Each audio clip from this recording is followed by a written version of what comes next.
Welcome to a special edition of Shoutouts and Rants from the gang at Everything Bear Compliance. created, you might ask? Well, it was created by Michael Bond, who'd seen the horrors of war. He actually tried to sign up, but was rejected because he was too young when he was 17 in World War II. And nobody knows for certain, but he was either motivated by the Kindertransport or the refugees exiting London to get away from bombing in the Blitz. So Paddington Bear was effectively a refugee, as many of us know, from darkest Peru, but it was meant to give hope to refugees everywhere. Paddington had a note round his neck that said, "Please look after this bear. Thank you." As I said, it was to give hope, particularly to refugee children, that even if they're clumsy, even if they're at times annoying, even if they're not in the environment that they think they're going to be in, there are people out there who love them. That might be random strangers who take them in. It might be Mr. Gruber, himself a Hungarian emigre who's been through it all 60 years earlier. A point of trivia, the first Paddington Bear doll was given to Jeremy Clarkson. So it inspires hopes in some, but not in all. But why is it relevant to today? Well, first of all, there are many thousands, hundreds of thousands of children going through the same horrors that we had in the Second World War. So Paddington's there for them.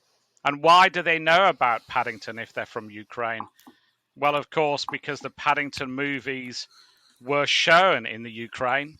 And who voiced those movies? Who was the voice of Paddington? Well, President Zelensky. And it's horrific, isn't it, that a nation expects a comedian to step up to the plate and offer leadership in a time like this. He shouldn't have had to, but he did. So my shout out is to Paddington and his Ukrainian manifestation, President Zelensky. Well, I think we may have set the bar with that one, but we still have 4 more to go. So, Matt, what do you have for us? Well, I won't meet that bar. That is an excellent one.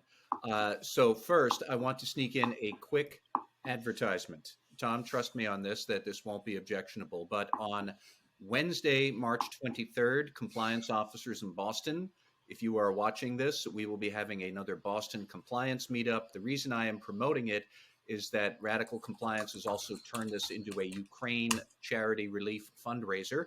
So anybody who shows up and you donate right there at the bar online, as far as I'm concerned, to either the International Rescue Committee or to Jose Andres Food Relief Programs, Radical Compliance will match your donations up to $50. It is on Wednesday, the 23rd. Find me online. I'll give you all the registration details. But rants and raves. Matt, I'm going to stop you. I'm going to stop you right there because the Compliance Podcast Network will also match any donations. Well, thank you very much. I will send you the receipts when we have all the documentation after that. The shout out I want to give today is to a young Texas man named Jackson Reffitt, age 19. For those of you who do not know what he has done, Jason Reffitt had to testify in Washington, D.C. this week against his father, Guy Reffitt, age 50, who is the first January 6th insurrectionist to actually go to trial. He is being tried on insurrection charges in Washington, D.C. right now. Mr. Reffitt is a recruiter for the 3% group, which is one of those anti-government militia crackpot outfits out there. He was very active in the January 6th coup attempt. And his son, Jason Reffitt, at the age of 18 at the time, he dimed out his dad to the FBI, and now he's testifying against him. And I cannot imagine how personally difficult that must be when you are that young to do that against your father. So a shout out to Jason Reffitt, who is apparently the only one in that family who has a good sense of what the United States and loving your country is about, because he's the one defending it against this crackpot 3%er dad of his, who is one of the people making a mess of the country and trying to burn it down. We need more people like Jason Reffitt ready to step up and talk about what is right in America and then do the right thing. And he did. So hats off to him. Karen Woody.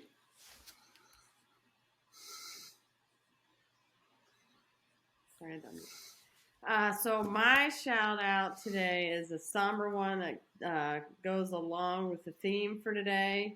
And I want to shout out to the Ukrainian ambassador to the UN, who could not be more, in my mind, of someone who speaks truth to power and a model of just sort of upstanding honor in the face of what seems to be unspeakable tragedy. And his speech on Monday at the UN General Assembly, wherein he read the text messages of one of the Russian soldiers to his mother, and that soldier ended up being killed, I thought was such an incredible and powerful moment to humanize this thing that we have been inundated with from, talking heads and pundits and sort of nonstop news.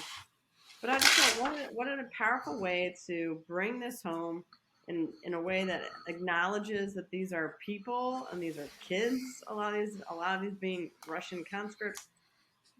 Yeah, not to be a cynic here, but what powerful message it sends, even to the inefficacy of Putin and his strongman sort of image, that even his soldiers here seem to be not understanding what they're doing, not in favor of what they're doing. And so, like I said, the person who I think is to me, such an incredible representative of this is, and I know I won't say his name probably right, but Sergiy Kyslytsya, unless I'm saying that wrong, maybe you guys know. I applaud, again, his ability to have the wherewithal to humanize what's going on in a way that speaks to all of us without it seeming overwrought the way I think many news reporters and journalists can overdo it. I think he is someone who, like I said, made us all stop in our tracks for a minute on Monday, and I appreciate, again, sort of reminding all of us what really is at stake here. Jonathan Marks, what do you have for us? I have a rant and a shout out. So I'm going to ride the horse a little bit. Franklin Court Circuit Judge Thomas Wingate ordered Wednesday about in a matter related to my favorite person, Bob Baffert, and that whole big scandal there. So I don't understand any of this, but Judge Thomas Wingate, if you're listening to the compliance podcast here, the guy's guilty. Throw the book at him and just be done with it. Get it off your docket. There's not even a question here. So if you have any questions, you could certainly call me. I'll leave you my number.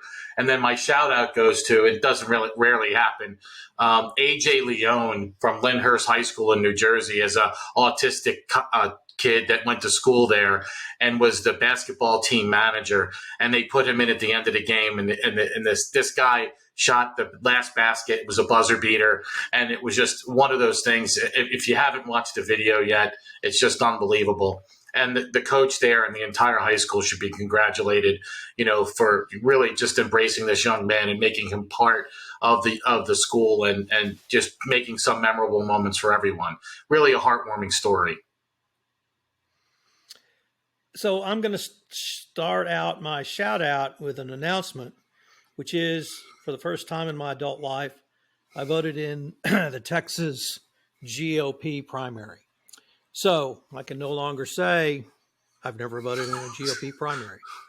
But my shout out is to the Texas GOP party, because the party denied our corrupt Attorney General Ken Paxton renomination, and he has to now go into a primary against George P. Bush.